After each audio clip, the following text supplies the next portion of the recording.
L'Égypte affirme que l'accord européen visant à endiguer le flux de réfugiés en provenance de Turquie fait augmenter le nombre de personnes se dirigeant vers l'Afrique du Nord.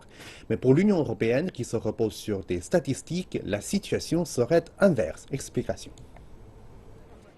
Ici en Europe, c'est une marée humaine, des vagues de réfugiés qui ont fui la Syrie en passant par la Turquie pour finalement atteindre l'Europe. Mais en mars, ces flux se sont considérablement réduits.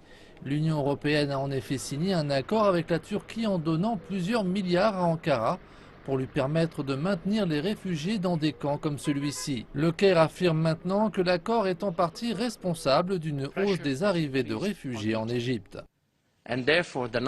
La pression a augmenté sur l'Égypte. Par conséquent, le nombre d'immigrants et de réfugiés arrivant en Égypte, à la fois en transit et à destination finale, a augmenté. Le vice-ministre égyptien des Affaires étrangères, Hicham Badr, affirme que 500 000 Syriens tentent de s'intégrer à la population.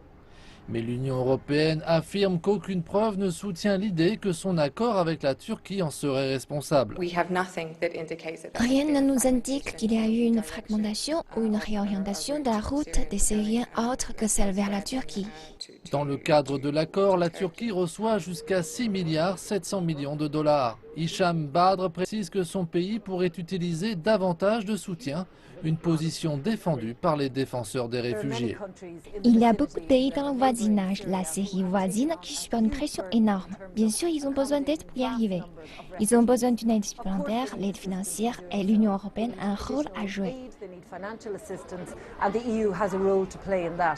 L'Égypte accueille peut-être un demi-million de Syriens, mais ce pays abrite également 4,5 millions d'autres réfugiés et migrants, principalement venus d'Afrique.